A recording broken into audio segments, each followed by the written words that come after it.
Bonjour à toutes et bonjour à tous. Merci d'être là à la médiathèque Émile Zola au sein du réseau des médiathèques et de la culture scientifique. On est très heureux aujourd'hui d'accueillir cette conférence dans le cadre de l'Agora des Savoirs et en partenariat avec le CIRAD. Alors, le CIRAD, c'est l'organisme français de recherche agronomique et de coopération internationale pour le développement durable des régions tropicales et méditerranéennes. Aujourd'hui, on va partir plutôt direction tropique avec Monsieur Plinio Ciste, que j'introduis très très brièvement. Monsieur Ciste est directeur de l'unité de recherche forêt et société qui regroupe 42 chercheurs du CIRAD. On attend les derniers retardataires et je vous laisse la parole pour cette conférence Vivre avec les forêts tropicales.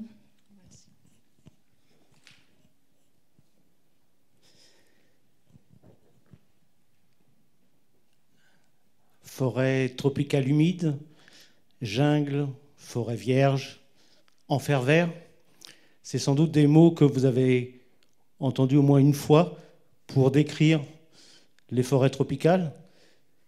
Mais tous ces mots cachent une réalité un petit peu différente et beaucoup plus complexe. Et vous avez certainement remarqué que lorsqu'on parle des forêts tropicales, on parle très peu des hommes et des femmes qui y vivent et qui dépendent de ces forêts pour leur survie. Et quand on parle des hommes, c'est souvent pour parler de déforestation, dégradation, méga-incendies, méga-feux. Mais très peu pour expliquer comment ces hommes et ces femmes exploitent aussi de façon durable et conservent ces forêts. Donc, ce soir, j'aimerais un peu déconstruire quelques idées reçues sur ces forêts tropicales et sur les populations qui vivent dans ces forêts.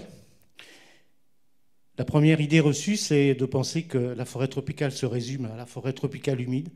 On verra qu'il y a une diversité de forêts tropicales qui dépend du climat et des sols.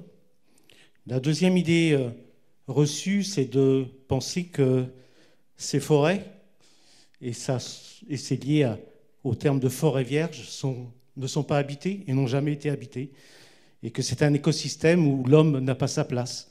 J'aimerais ce soir vous démontrer un petit peu le contraire, et qu'en tout cas la réalité, notre histoire montre que notre histoire de l'humanité est liée aux forêts.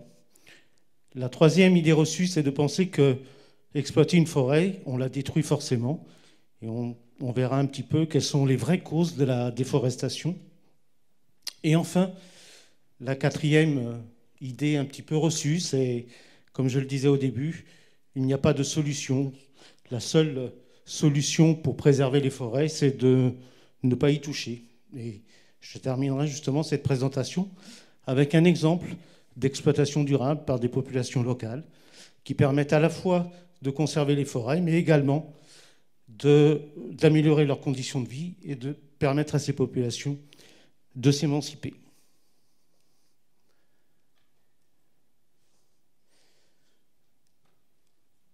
Ça marche pas. Ah, ça marche. Alors, on parle de forêt tropicale. De quoi parle-t-on? Les forêts tropicales occupent une bande entre les tropiques du Cancer et les tropiques du Capricorne. Et elles représentent la moitié des forêts du monde. Ça représente environ 2 milliards d'hectares. Pour vous donner une petite idée, 2 milliards d'hectares, c'est environ 38 fois la France métropolitaine. La moitié des forêts, la moitié du stock de carbone des forêts, mais la grande particularité et la grande propriété de ces forêts tropicales, c'est sans aucun doute leur biodiversité. Ce sont les écosystèmes terrestres les plus diversifiés qui abritent la plus grande biodiversité au monde. Et vous voyez cette carte qui cartographie les hotspots de biodiversité, c'est-à-dire les endroits sur la Terre où il y a le plus grand nombre d'espèces. Plus c'est rouge et violet, plus vous avez affaire à des spots de biodiversité. Vous voyez que c'est principalement sous les tropiques que l'on rencontre ces spots de biodiversité. Mais ces forêts tropicales qui se développent dans cette bande entre le tropique du Cancer et le tropique du Capricorne, plus on s'éloigne de l'équateur et plus les saisons sèches sont importantes et plus les précipitations sont réduites. Et bien évidemment, la végétation, les forêts vont s'adapter à cette pluviométrie qui va vraiment dessiner les différents types de forêts que l'on peut rencontrer. Plus on est proche de l'équateur, plus effectivement on a des forêts qu'on appelle ombrophiles, et plus on s'éloigne, eh bien, parce qu'il y a une saison sèche de plus en plus importante, on va avoir des végétations complètement différentes, adaptées à ce climat. Ici, un exemple de forêt tropicale de Guyane. Vous voyez une densité d'arbres importante, un couvert continu, avec une canopée, le toit de la forêt, qui culmine, selon les forêts, entre 35 et 50 mètres. Un sous-bois où la lumière rentre très peu, mais où, contrairement aux idées reçues, là encore, ce n'est pas un sous-bois inextricable. On peut facilement marcher dans ces forêts sans avoir à se frayer un chemin avec le coupe-coupe ou la machette. Ce sont des arbres majestueux. À gauche, vous avez un des rares exemples de conifères tropicaux dans l'île de Bornéo, un Agathis bornéensis. À droite, vous avez en Amazonie un exemple d'arbre dont le nom vulgaire est tawari, qui a ses contreforts qui lui permettent de se stabiliser. Alors, c'est, comme je le disais au début, ces forêts ombrophiles, s'impervirantes, qui se développent proches de l'équateur, ont des formes de vie très diversifiées. Ici, des lianes, et vous voyez la diversité des formes. Sur la droite, vous avez une coupe transversale d'une liane en Amazonie, avec, on voit très bien les vaisseaux du xylème qui fait monter la sève. Et puis, une grande biodiversité. On peut enregistrer jusqu'à 300 espèces d'arbres à l'hectare. Un hectare, c'est un terrain de football. Lorsqu'on parle d'arbres, on parle d'arbres à partir de 10 cm de diamètre. Et donc, sur cette petite surface, vous pouvez, au pied des Andes, identifier plus de 300 espèces d'arbres à l'hectare. Et on ne parle que des arbres. Et une des familles emblématiques de cette diversité, ce sont les orchidées. Orchidées qui sont des êtres vivants, des épiphytes, des plantes épiphytes. Et l'épiphyte ne se rencontre que dans les forêts tropicales. Et puis, on ne peut pas parler de forêt tropicale humide sans parler des interactions avec les animaux qui jouent un rôle très important dans le fonctionnement de cet écosystème, notamment en tant que disperseurs des graines. Et donc, une multitude d'insectes, d'amphibiens, d'oiseaux qui sont des disséminateurs importants, des chauves-souris qui sont pour la plupart frugivores, et puis des insectes, et bien sûr des singes et des primates qui vivent dans ces forêts. Ici, quelques singes emblématiques, le singe hurleur à votre gauche et le gorille et le orang-outan en Indonésie. Orang-outan en malais, ça veut dire homme de la forêt, orang pour homme et outan pour forêt. Et bien sûr, des prédateurs comme le jaguar en Amazonie et le tigre en Indonésie.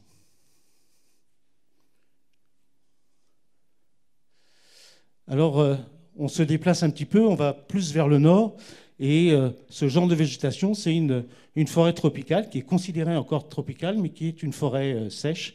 C'est la forêt du Miombo qui se développe sur une bande qui va de l'Angola jusqu'en Afrique de l'Ouest, en passant par le nord du Zimbabwe. Et vous voyez que la végétation a changé, les arbres sont plus petits, la densité de végétation est beaucoup moins importante. En général, ces arbres perdent leurs feuilles pendant la saison sèche pour éviter de transpirer et résister à la saison sèche. Ce sont aussi des écosystèmes extrêmement vulnérables au feu et qui ont, pour certains cas, développé des adaptations aux incendies en développant par exemple des écorces épaisses pour éviter que leur bois brûle. Et puis plus on s'éloigne de l'équateur et plus cette végétation devient de moins en moins dense. Et là, on a l'exemple d'une savane arborée au nord Cameroun. Vous voyez qu'on est vraiment dans un écosystème forestier très parsemé et très éloigné de la forêt tropicale humide. Donc première idée reçue, on parle de forêt tropicale, mais ce n'est pas que la forêt tropicale humide. Et puis ici, un exemple de Madagascar avec les baobabs, assez emblématique de cette région. Encore une fois, ce sont des types de végétation qui subissent pas mal de feux et d'incendies, et donc ce sont aussi des types de végétation assez dégradés. Alors on a parlé du climat, mais il y a également un facteur important qui va déterminer le type de forêt tropicale, c'est les sols. Et ici, vous êtes dans un estuaire, et dans ces estuaires, on est sous l'influence des marées, dans un milieu saumâtre, et se développe ce qu'on appelle la forêt de mangrove, qui s'est adaptée justement à ces fluctuations d'eau, de marée haute et de marée basse, et d'eau salée, et d'eau douce qui viennent du fleuve. C'est une végétation, pour le coup, là, vraiment très difficile à pénétrer, parce que c'est très, très dense. Les arbres ont développé des racines échasses parce que le sol est en général très vaseux, donc très instable, et donc ça leur permet de se stabiliser, et donc ils ont développé des racines échasses. Mais c'est un milieu aussi très anaérobique, puisque une bonne partie de la journée, les racines et les arbres sont dans l'eau, et donc par manque d'oxygène, eh bien, lorsqu'il y a la marée basse, ils ont développé ce qu'on appelle des pneumatophores, c'est-à-dire des racines aériennes qui viennent capter l'oxygène pour permettre à l'arbre de respirer. Et autre adaptation assez intéressante, c'est que là, on a un exemple de germination des graines dans les fruits. Et là, vous avez en fait la racine de la plantule, une racine très dure, et qui, lorsqu'elle va se détacher du fruit, enfin de la plante, elle va s'enfoncer dans la vase pour pouvoir continuer sa croissance. Donc une adaptation également à ce milieu saumâtre et, on va dire, vaseux. Il y a également le long des fleuves, notamment le long des fleuves Congo ou Amazonie. Lorsque vous êtes en pleine saison des pluies, eh bien, les abords de ces fleuves sont inondés, et la végétation s'est également adaptée à ce type de sol. Et donc là, on a affaire à une forêt tropicale humide, inondée. Elle peut être partiellement ou constamment inondée. Et puis, l'altitude joue énormément. Il y a beaucoup de forêts de montagne. Hein. Vous avez toute la cordillère des Andes en Amérique latine, et puis également en Afrique, le rift de l'Afrique de l'Est.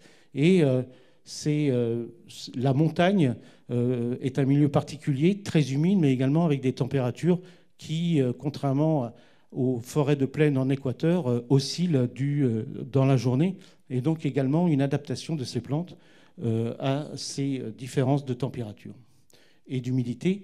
Et donc là, c'est vraiment le règne des plantes, des épiphytes, qui profitent justement de l'humidité pour pouvoir capter l'eau de l'humidité de l'air. Alors, on a parlé de la végétation. Il faut savoir que les peuples forestiers dans le monde représentent, est estimé à environ 370 millions de personnes, concernent 70 pays, 4000 langues. Et donc, c'est des peuples qui dépendent et vivent des ressources forestières.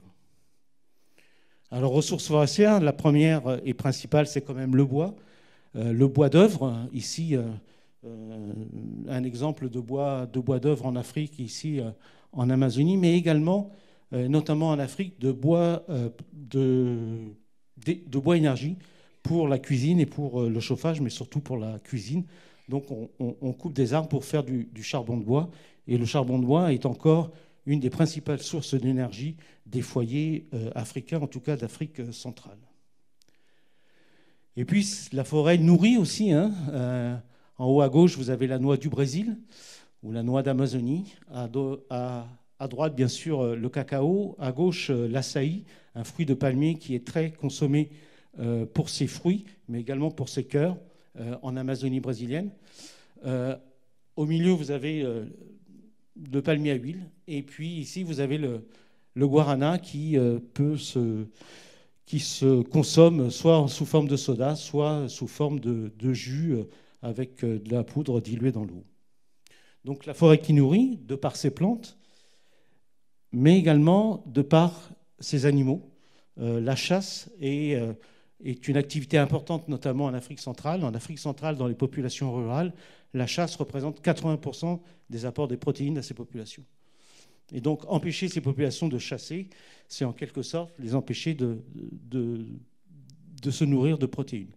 Alors, ça peut être toutes sortes de viandes, de chasse, de mammifères, mais également d'insectes comme ces chenilles. Et puis, il y a d'autres produits. Ici, le caoutchouc, qui est originaire d'Amazonie et qui, aujourd'hui, est indispensable pour l'industrie du pneu. Et ce sont ce genre de plantes qui sont aussi responsables de la déforestation.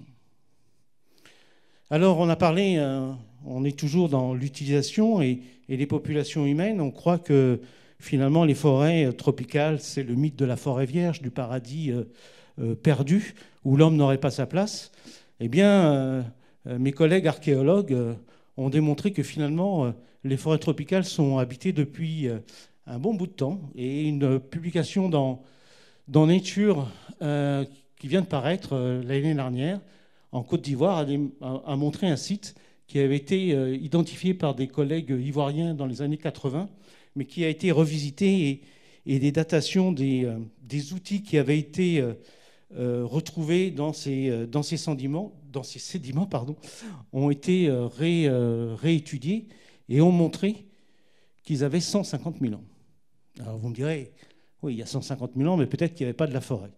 Et bien justement, l'analyse des sédiments et l'analyse des pollens qui se sont conservés dans ces sédiments montrent que ce sont des pollens de plantes forestières. Et qu'à cette époque-là, il y a 150 000 ans, dans cette banlieue d'Abidjan, il y avait de la forêt tropicale humide et qu'il y avait des populations qui vivaient. Le plus ancien site avant cette découverte était dans l'île de Sumatra et il datait quand même de moins 75 000 ans. Donc, les forêts tropicales ne sont pas des forêts vierges, elles sont au contraire habitées et habitées depuis fort longtemps. Et donc, on peut se poser vraiment la question, lorsqu'on veut reconstituer une forêt vierge, de quoi on parle. Et on peut très bien imaginer, et il y a fort à croire que ces populations ont façonné leur paysage et leur environnement, et que donc ces forêts que l'on dit vierges, eh bien sans doute qu'elles ont été pas mal façonnées par l'homme, contrairement à ce que l'on pourrait croire.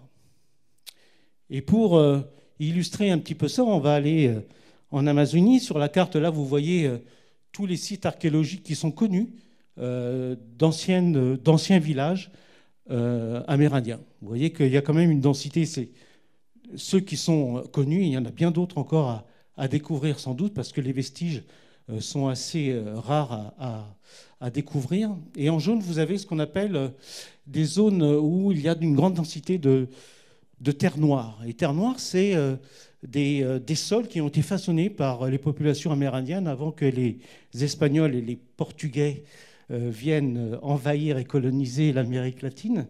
Et en fait, ce sont des pratiques de ces populations qui... C'était un petit peu leur compost, comme nous on fait dans nos jardins. Et vous voyez ici une terre normale et ici une terre preta, une terre noire. Et donc on a un horizon de plus d'1 mètre, 1,50 m, où il y a vraiment une forte densité de carbone. Et ce sont des terres extrêmement fertiles qui ont été vraiment façonnées par l'homme. De plus en plus, avec les techniques que l'on a aujourd'hui, notamment drones, et parce qu'il y a la déforestation, on montre ici, par exemple, par des simples photos aériennes, des structures qui datent de l'époque néocoloniale de la précolombienne, pardon. Ici, c'est dans le sud du Brésil. Et également, ici, une reconstitution de ce que pouvaient être des villages amazoniens avant l'arrivée des Européens. Et donc, une Amazonie qui était habitée.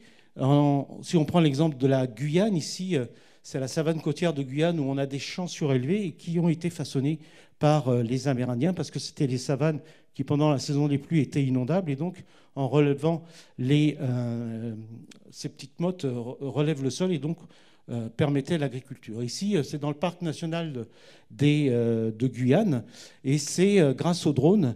Le drone, c'est un appareil qui permet, grâce à un avion,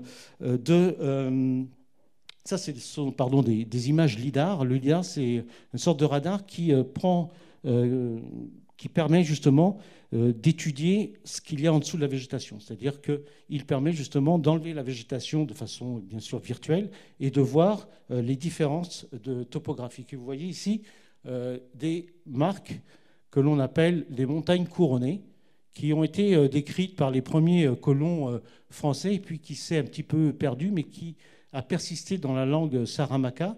Et on voit ici des zones de montagnes couronnées qui sont également des villages fortifiés qui ont été ici reconstitués par un dessinateur. Donc l'Amazonie, contrairement à ce qu'on pouvait croire, et contrairement encore à ce mythe de la forêt amazonienne, était habitée depuis fort longtemps.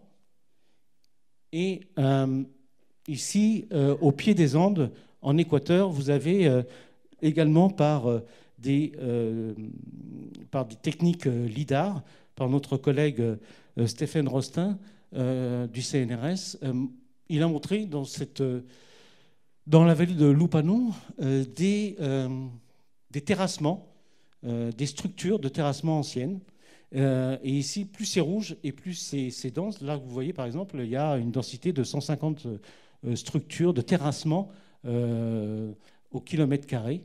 Et puis, le leader a montré des routes bien rectilignes. Ça ne peut pas être quelque chose de naturel. C'est forcément fait par les hommes. Et ici, on voit en 3 dimensions l'effet de ces travaux d'urbanisation, en fait. Et sur le terrain, c'est ce qu'on voit, c'est les terrassements que l'on voyait dans la photo LIDAR avant, étaient recouverts de végétation, mais on voit bien que c'est quelque chose de pas très naturel. Et puis ici, c'est la route principale que je vous montrais dans la photo précédente. Donc là encore, un réseau urbain assez dense. Et on estime aujourd'hui que dans le bassin amazonien, avant l'arrivée des Européens, la population amérindienne devait être aux environs de 10 millions de personnes. Donc 10 millions de personnes, c'est quand même assez important. Alors on va passer un petit peu à la deuxième idée reçue sur les causes de la déforestation. J'aime bien cette carte parce qu'elle montre un petit peu la différence entre le sud et le nord, et notamment ce qui se passe sous les tropiques et ce qui se passe en milieu tempéré. Vous voyez que plus c'est rouge et plus la perte de la forêt est importante. C'est-à-dire quand vous êtes en rouge, c'est que vous avez perdu de la forêt par rapport à 1990. Et là, c'est pour entre 1990 et 2015. Vous voyez que partout, sous les tropiques, c'est rouge, même rouge écarlate, en Indonésie, en Afrique centrale. Vous voyez qu'en Europe, on gagne en fait de la forêt. Et en France, on a pratiquement doublé notre couverture forestière en un peu moins de 150 ans, par régénération naturelle principalement, parce qu'on produit plus de nourriture, l'agriculture est beaucoup plus intensive et donc on produit plus avec moins de surface, et donc il y a abandon des terres et une régénération naturelle de la forêt. Par contre, on continue à déforester sous les tropiques, et on voit bien donc cette disparité entre le nord et le sud. Alors ça change un petit peu maintenant avec le changement climatique, parce que le Canada, en 2022, a perdu au bas mot, entre 2022 et 2023, a perdu au bas mot 18 millions d'hectares. Et donc le changement climatique fait que finalement tous les efforts qui ont été faits par les pays du Nord pour reconstituer leur forêt, eh bien, est mis à mal parce que, changement climatique, donc feu assez intense, mais également dépérissement des arbres. Vous voyez qu'en France, on a de gros problèmes, non seulement dans l'Est, de dépérissement d'arbres.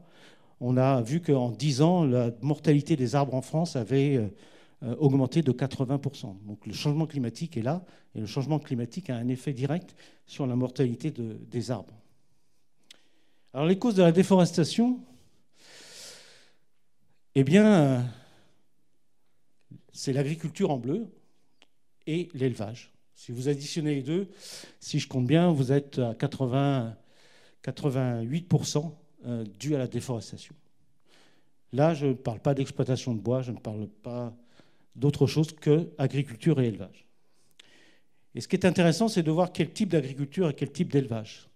Et vous voyez que contrairement aussi aux idées reçues que ce seraient les grands groupes industriels qui seraient responsables de la déforestation, lorsqu'on regarde à l'échelle globale, à l'échelle mondiale, et c'est un rapport de la FAO, non pas de 2023, oui, qui montre que finalement, l'agriculture à grande échelle, que ce soit pour les terres cultivées que pour les pâturages, est minoritaire. Et que c'est surtout la petite agriculture familiale qui est responsable de la déforestation. Alors, effectivement, c'est vu globalement. Si on regarde d'un point de vue un peu plus, comment dirais-je, détaillé, on voit qu'effectivement, en Amérique latine, ici, vous avez l'élevage à petite échelle représente 46%, c'est-à-dire que lorsque les Brésiliens ont colonisé, par exemple, l'Amazonie, leur slogan, c'était une terre sans hommes pour des hommes sans terre. Et donc, on offrait littéralement à des familles qui venaient du sud, de Rio, de São Paulo, et également du nord-est, on leur offrait 100 hectares.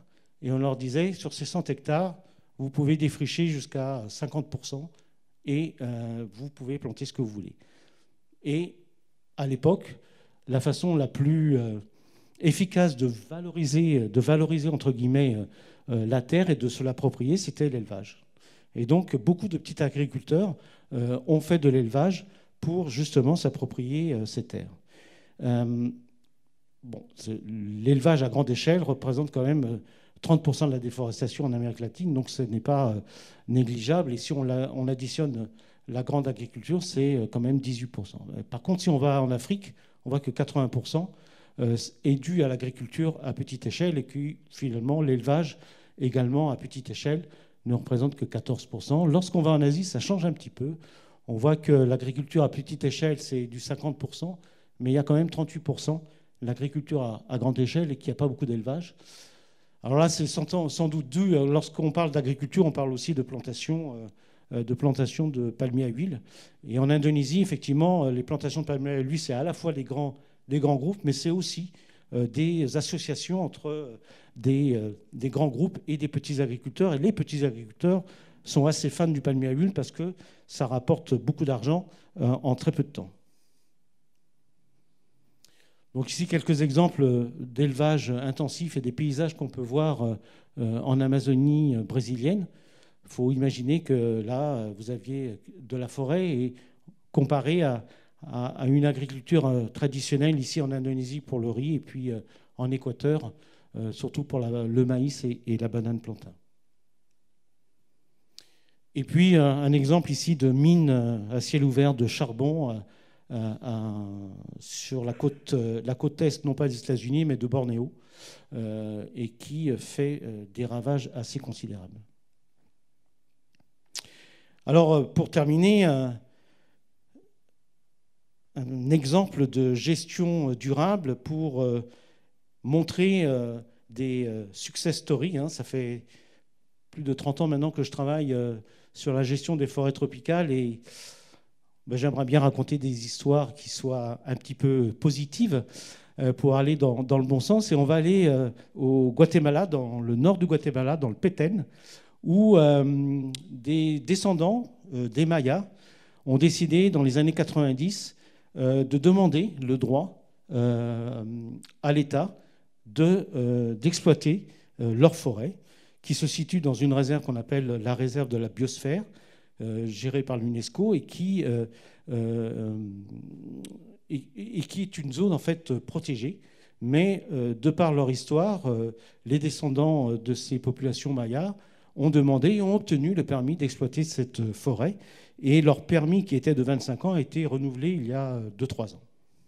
Et ici, c'est l'entrée d'une des concessions. Il y a 11 concessions différentes qui sont gérées par ces populations mayas. Alors,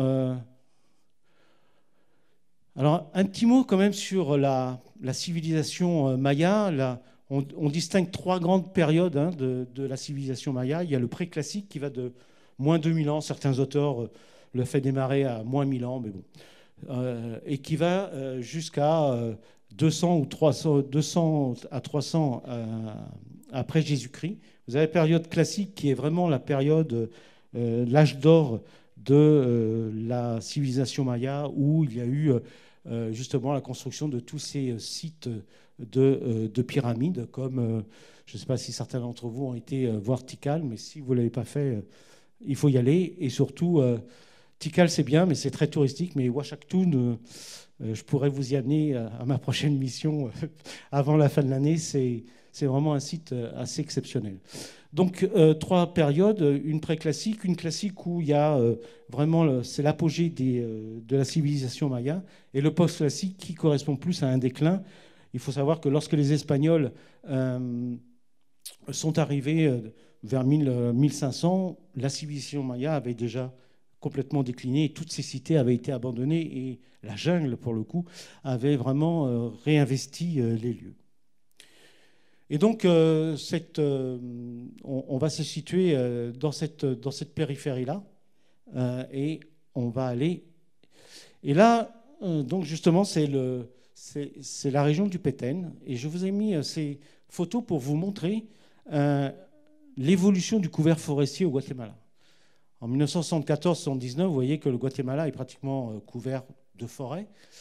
En 91, c'est-à-dire 20 ans plus tard, on voit quand même que tout le sud a été pas mal grignoté. En 2001, on voit que le sud est de plus en plus blanc. Et en 2016, la seule surface forestière, finalement, c'est celle qui est gérée par ces populations locales. Donc c'est vraiment de visu, d'un point de vue territorial, on voit que la gestion forestière, quand même, est là pour sauver les forêts et qu'elle permet une conservation des forêts et du couvert forestier. Alors, lorsqu'on dit exploiter la forêt, de quoi il s'agit? Et j'insiste sur le mot sélectif, c'est une exploitation sélective. J'ai beaucoup de personnes qui viennent me voir et qui pensent que exploiter la forêt tropicale, c'est de la coupe rase. C'est pas du tout ça, c'est quelques arbres à l'hectare. Alors ça varie selon les continents. En Asie, en Indonésie, c'est entre 8 et 10 arbres à l'hectare. En Afrique, c'est à peine 1 arbre à l'hectare. Et puis en Amérique latine, c'est intermédiaire, c'est entre 4 à 7 arbres à l'hectare. Le principe est simple, on coupe quelques arbres, les plus gros, qui ont des qualités particulières, qui ont en tout cas, un marché. Et donc on coupe ces arbres et puis on laisse la forêt se régénérer. Et la grande question, c'est de savoir combien de temps il faut la laisser régénérer. Et pour savoir justement combien d'arbres on peut exploiter et combien de temps il faut attendre pour pouvoir revenir et réexploiter cette forêt, eh bien le CIRAD, on va faire un petit peu de pub pour le CIRAD parce que je vois qu'il y a quelques collègues. Donc oui, pardon, avant de parler de ça, ces 2 exemples qui montrent que les techniques d'exploitation sont primordiales. À gauche, vous avez une exploitation qu'on va appeler illégale, prédatrice, où aucun effort est fait, rien n'est planifié, on ne sait pas, on va couper les arbres, on ne sait pas où ils ont été coupés, donc le tracteur rentre, il cherche les arbres, et donc il fait ce genre de dégâts à gauche. Et puis dans les années 90, le CIRAD et d'autres partenaires ont réfléchi à mettre en place des techniques qu'on a appelées d'exploitation à faible impact, dont le but était de limiter au maximum, ou alors au minimum, je ne sais jamais comment on peut dire, mais de limiter les dégâts au minimum. Et vous voyez que finalement, ici, c'est une ancienne piste de débardage. Comparé à ça, on peut se dire que quand même, les dégâts sont beaucoup moins importants. Et puis, d'un point de vue aérien, eh bien, on a ouvert, certes, lorsqu'on coupe un arbre qui fait 50 mètres de haut, on crée des trouées, mais finalement, ces trouées ne sont pas si importantes comme elles peuvent l'être ici. Et donc, pour comprendre un petit peu comment la forêt réagit, comment elle se récupère aussi de cet impact de l'exploitation, le CIRAD et ses partenaires ont mis en place des dispositifs de suivi. Alors, qu'est-ce que c'est un dispositif de suivi? Eh bien, on va en forêt, puis on met en place des parcelles de suivi.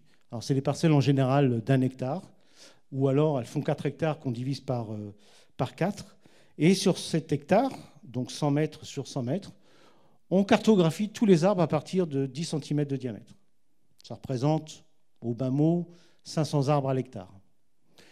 On les numérote, on les mesure. Alors on me dirait, fastoche là. Hein. Mais par contre, le problème, c'est qu'ils ne sont pas tous comme ça. Ils sont beaucoup comme ça aussi. Et que donc là, comme il faut mesurer, normalement, il faut mesurer à hauteur d'1,30 m, mais souvent, il y a des contreforts, il y a des déformations. Et donc, il faut chercher la zone la plus régulière pour pouvoir mesurer la circonférence.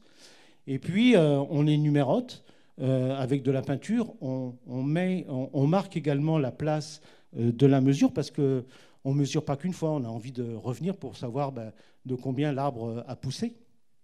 Et puis, comme on est un peu maso-sado, on revient tous les ans, ou tous les 2 ans, parce qu'on aimerait aussi voir quel est l'effet du changement climatique. Et si on veut corréler les rythmes de croissance avec les effets du changement climatique, il faut revenir au moins tous les ans.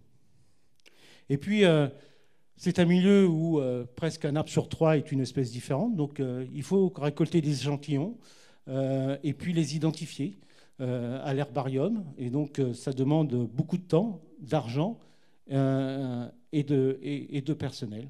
Et puis, après l'exploitation, on mesure également les dégâts qu'ont fait l'exploitation.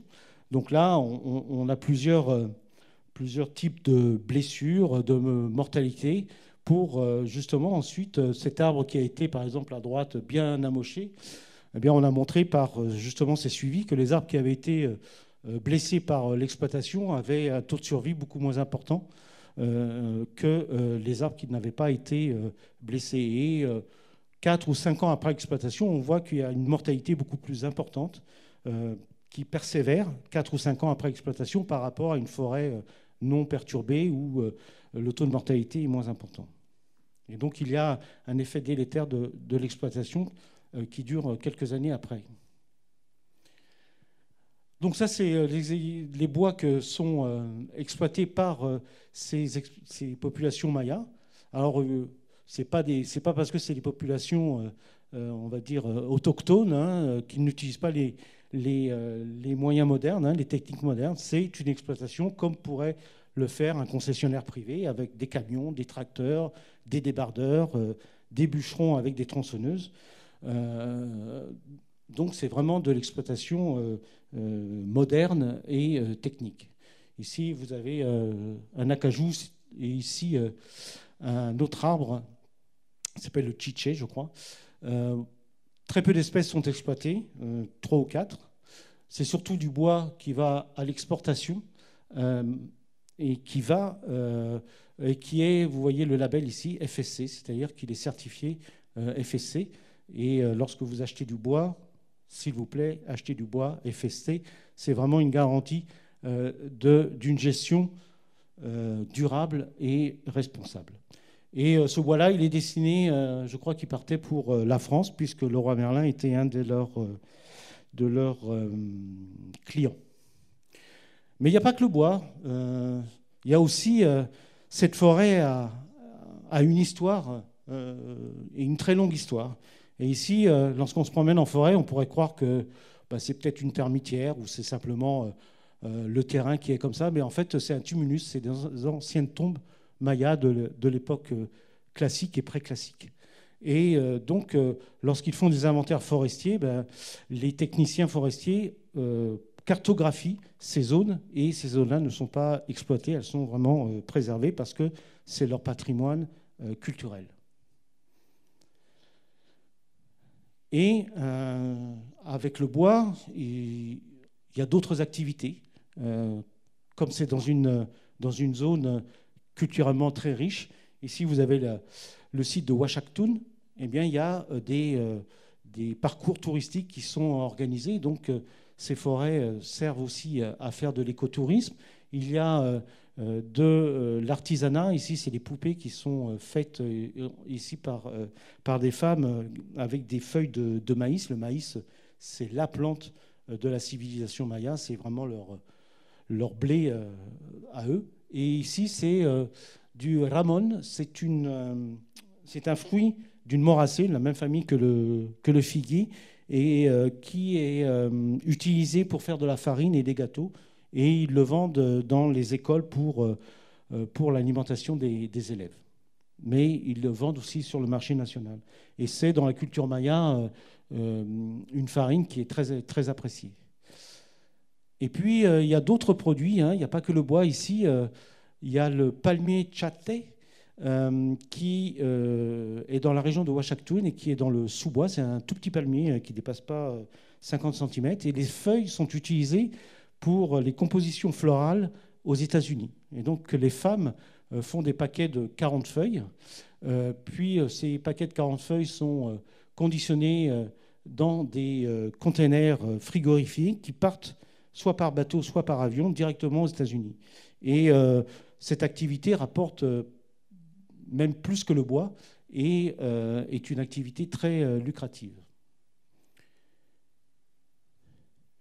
Et ici, pour terminer, le site de Tikal, où on voit qu'il faut imaginer qu'il y a 1000 ans, 1500 ans, cette forêt n'existait pas. Elle avait été complètement déforestée. Et aujourd'hui, elle a repris ses droits. Et tous ces sites mayas ont été découverts bien plus tard, au XIXe siècle, parce que justement, ils étaient envahis par la forêt.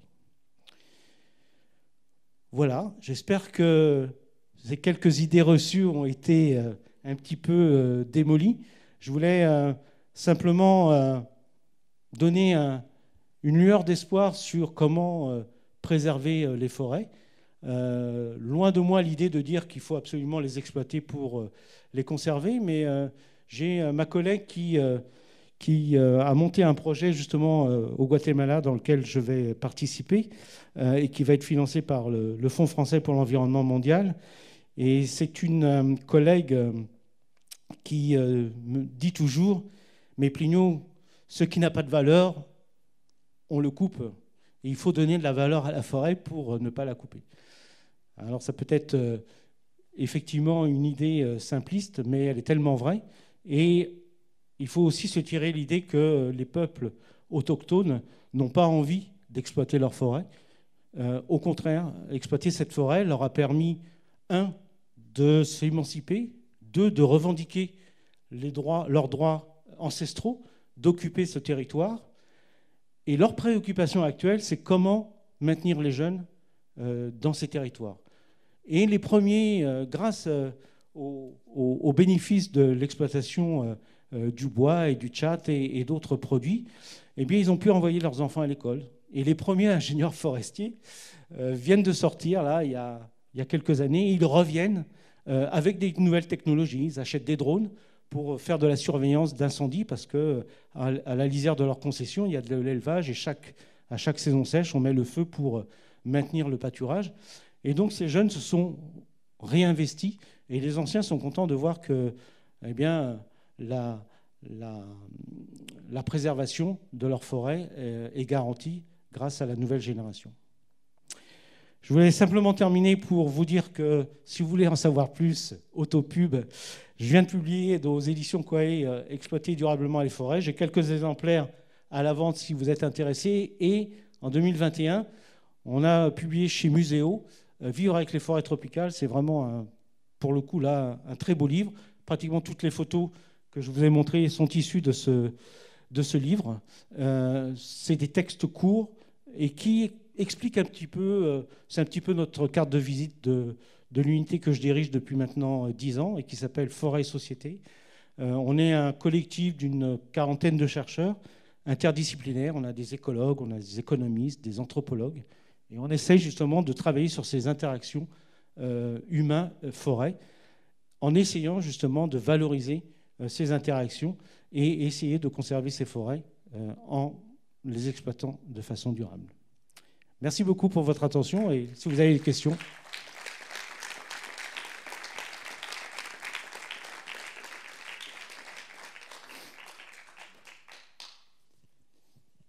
Alors, si certains d'entre vous ont des questions.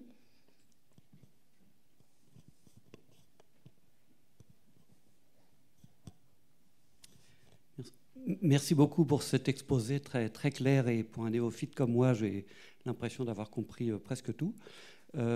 J'ai deux questions. La première, c'est au niveau individuel, qu'est-ce qu'on peut faire donc, pour protéger ces forêts?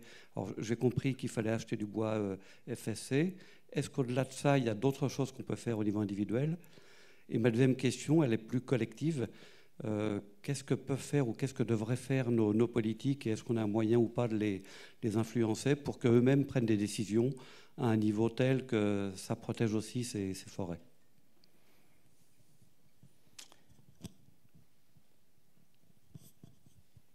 Bon, je réponds question par question. Alors, individuellement, on ne peut pas faire grand-chose, hein. Je pense que déjà le geste d'acheter, de se renseigner sur la provenance des produits qu'on achète, que ce soit des meubles ou du bois pour le bricolage, voir si c'est des bois tropicaux, s'ils sont certifiés FSC, c'est déjà un geste, je trouve, citoyen et environnemental important.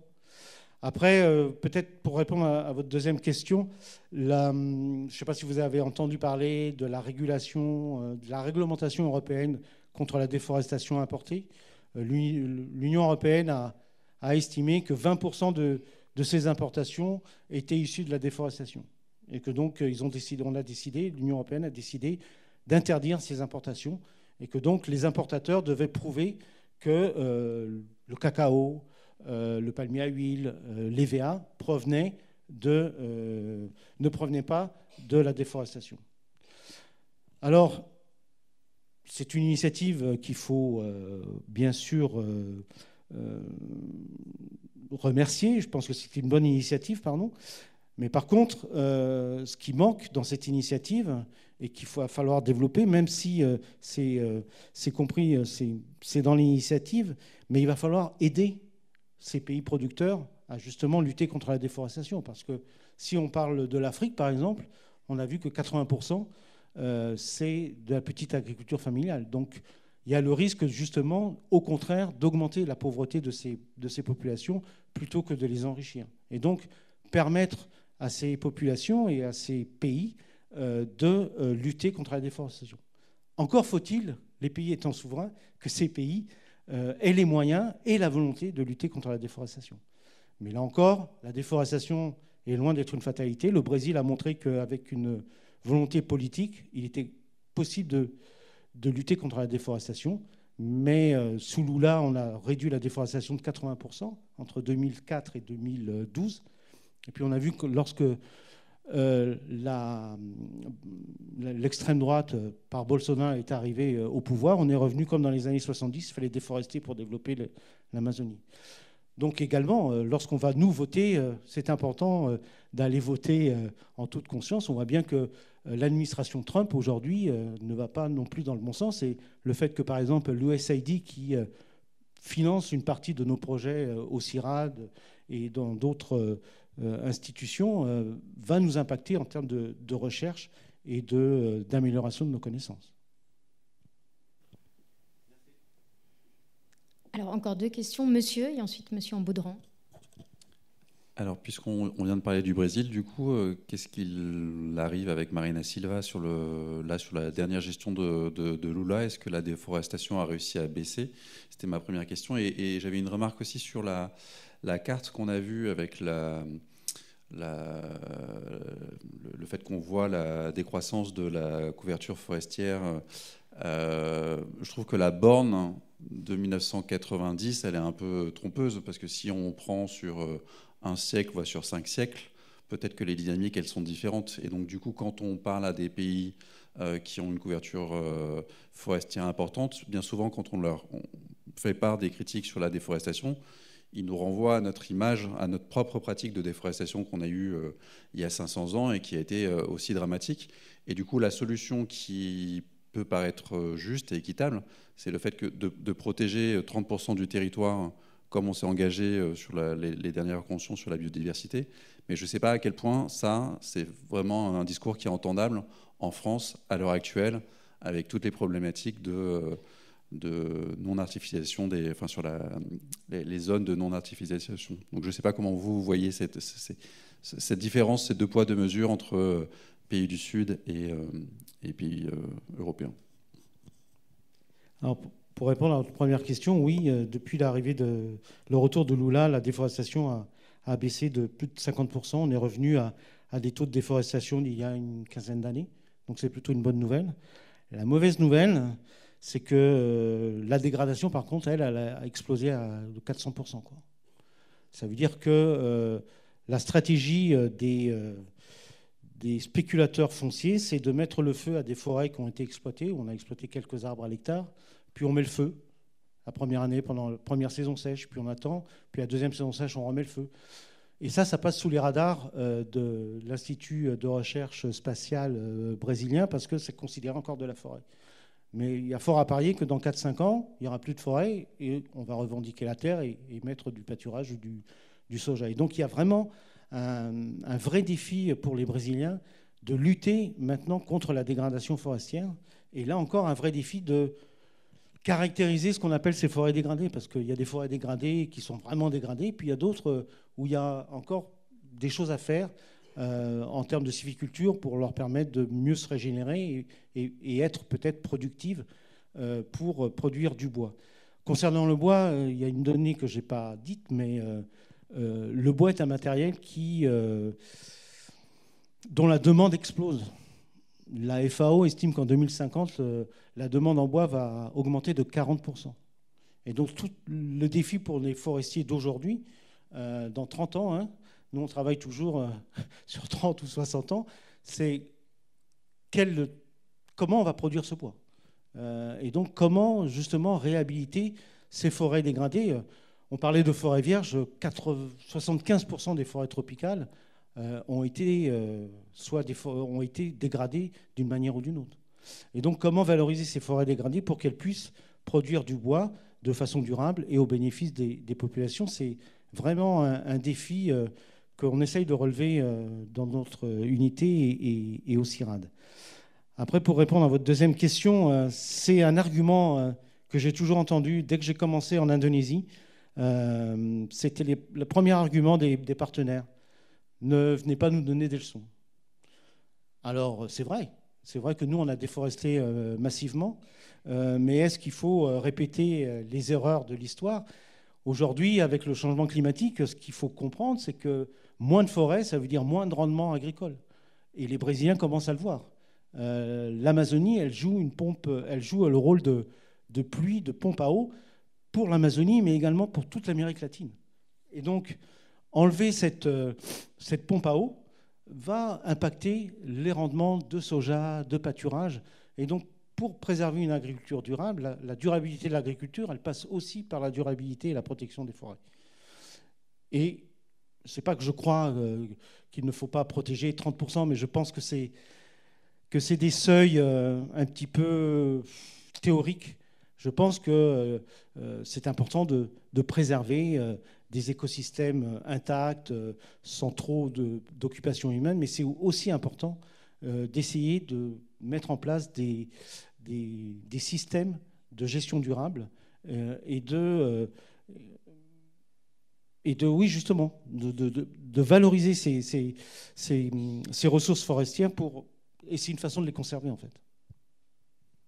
Il y avait une question. Oui, je vous remercie. Bien, personnellement, moi, ce que j'ai vu sous Bolsonaro, bon, c'était un paysage un peu différent que celui que vous dressez. Moi, j'ai vu des groupes paramilitaires au Mato Grosso do Sul, chez les Guarani Kaiowá, assassiner des dizaines de personnes, hein, travaillant pour des groupes, n'est-ce pas? J'ai vu des abominations un peu partout, que ce soit en Amérique latine ou dans divers pays qui se partagent l'Amazonie, parmi les 9, je les connais bien. L'Équateur est un cas un peu particulier, bien que son histoire, que vous connaissez depuis les années, depuis la venue des pétroliers, l'histoire avec la condamnation des groupes américains qui a détruit une partie de ce qu'on appelle le sud de l'Orient. Bon, donc là aussi, 30 000 personnes ont été chassées. Au sud de Coca, là, dans le Pastazac, j'ai exploré. Bien. Alors, tout ça pour vous dire qu'en effet, c'est un sujet extrêmement difficile, mais que le CIRAD, en effet, est très présent et fait de bonnes choses. certains peuples, comme les Mayas, estiment que peut-être une éducation à l'européenne n'est peut-être pas l'idéal de ce qu'ils aimeraient, une éducation marchande. Hein, bon, voilà. Mais pour vous poser une question, bon, je vais sortir un bouquin. Là. Moi, je suis Christian Puech, vous voyez. Hein, bon.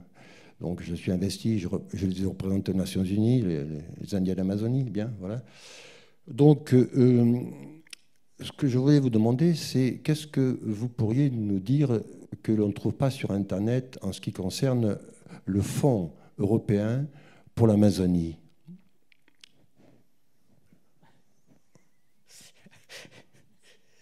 Là, je n'ai pas vraiment de réponse. Je ne connais pas, ce fonds européen pour l'Amazonie. Je sais qu'on fait beaucoup de bruit sur la COP 30 qui va se tenir à Belém, que la France est très présente pour développer des coopérations entre la Guyane et le Brésil. Mais bon, ça fait 30 ans qu'on en parle et personnellement, j'y crois pas trop. Moi, je pense qu'on fait beaucoup de bruit autour de cette COP 30 et ça sera une COP 30 comme la précédente, qui est vraiment la dernière, qui va sauver la planète, mais qui ne va rien sauver. Nous, on essaye de trouver des financements pour l'Amazonie, mais le Brésil, aujourd'hui, est considéré, et la plupart des pays d'Amérique latine sont considérés comme des pays développés, que donc on n'a pas, surtout le Brésil, qui peut être un concurrent agricole pour la France. C'est très difficile de trouver des financements pour nous, pour le CIRAD. Donc je suis désolé, mais pour votre question, je suis un petit peu à sec. Alors on peut prendre peut-être encore une question. Bonsoir et merci beaucoup pour cette présentation. Est-ce que vous savez où en est la muraille verte qui est censée traverser l'Afrique dans le bon sens?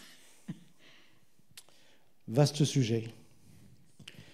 Je pense que dès le départ, on a pris le problème. Je ne suis pas spécialiste du Sahel ni de l'Afrique, hein, mais dans notre unité, on a quelques chercheurs qui s'y intéressent.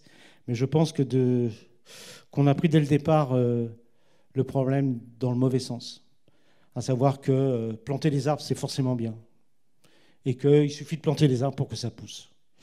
Et on a oublié, encore une fois, que planter des arbres, c'est bien, mais s'il n'y a pas des hommes pour s'en occuper, du moins pendant les premières années, eh bien, ça ne marche pas. Et si, en amont, on ne demande pas aux populations locales si ça les intéresse, quel arbre planter, pour quelle utilisation, eh bien, on a comment dirais-je, une stratégie technocratique d'urbains, d'ingénieurs forestiers qui viennent planter les arbres. Et puis, au bout d'un an, les arbres meurent parce que les populations ne voient pas l'intérêt de les soigner et parce qu'elles n'ont pas été consultées. Et je pense que le projet aujourd'hui revient un petit peu à cette idée de consulter les populations. Et c'est tout le problème de ce qu'on appelle la restauration forestière. Il y a des programmes des Nations Unies très importants et des pays qui se sont engagés à préserver, à restaurer. L'Amérique latine a un programme qui s'appelle 20 par 20, c'est 20 millions d'hectares de forêts restaurées d'ici 2020. Bon, pour l'instant, c'est que des engagements. Mais la restauration, c'est avant tout une histoire d'hommes et de femmes. Et donc, avant tout, en amont, il faut avoir vraiment des études sociales et anthropologiques très fortes pour savoir qu'est-ce que vous voulez comme arbre, quelles sont vos utilisations des terres, quelles sont l'utilisation de vos ressources, de quoi vous avez besoin. Et en fonction de ça, planter des arbres qui seront adaptés également au changement climatique, parce qu'aujourd'hui, ce n'est pas seulement planter pour les populations et pour une éventuelle utilisation, c'est est-ce que ce que je vais planter sera encore vivant dans 30 ans avec un climat qui ne sera pas le même qu'aujourd'hui et qui aura certainement des contraintes beaucoup plus fortes.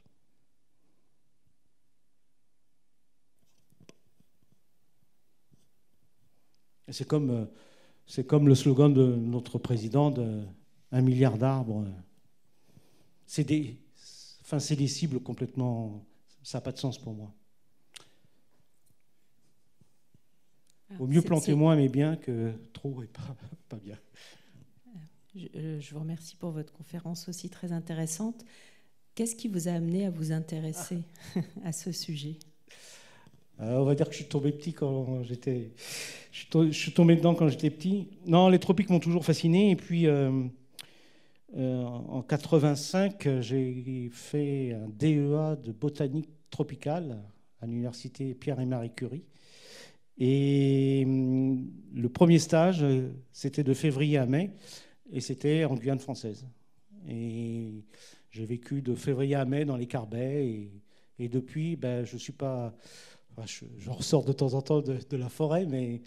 Et vraiment, le premier contact que j'ai eu avec cet environnement m'a vraiment inspiré et motivé pour continuer. Mais j'étais parti plus pour faire des études, plus de caractérisation, d'identification des plantes. Et puis, le CIRAD m'a trouvé et on s'est plus orienté vers de la gestion et de la gestion forestière. On va prendre une toute dernière question.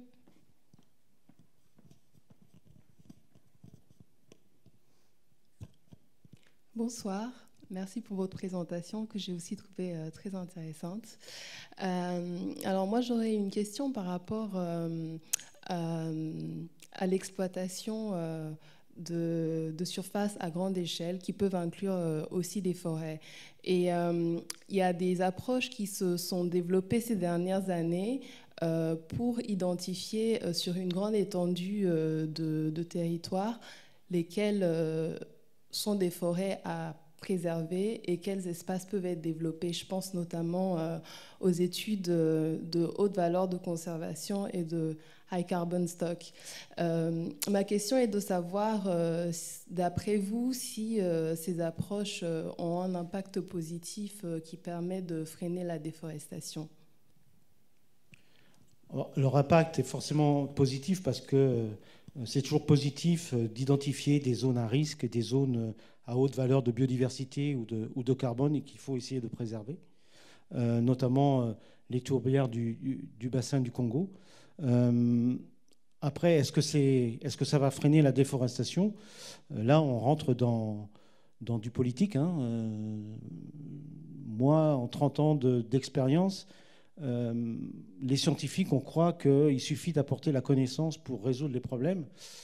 Eh bien, entre la connaissance et la décision politique, je peux vous dire qu'il y a du chemin. Et ce chemin, en 30 ans, je n'ai pas parcouru beaucoup de kilomètres. Et malheureusement, si on revient au Brésil, la motivation de Lula en 2004 pour réduire la déforestation, ce n'était pas tellement la déforestation, c'était pour prouver que le Brésil était capable, de réduire ses émissions de CO2, parce que la déforestation représentait 60%, et pouvoir siéger au Conseil de sécurité des Nations Unies. Donc vous voyez les motivations. Et nous, on pense qu'en donnant des connaissances sur le fonctionnement des écosystèmes forestiers, parce que c'est important de les préserver, on va changer, on va influencer les politiques. J'en suis de moins en moins persuadé. Mais c'est important quand même. Il ne faut pas non plus abandonner. La science, c'est vraiment la base de la connaissance. Et c'est important de pouvoir renseigner et orienter les politiques publiques.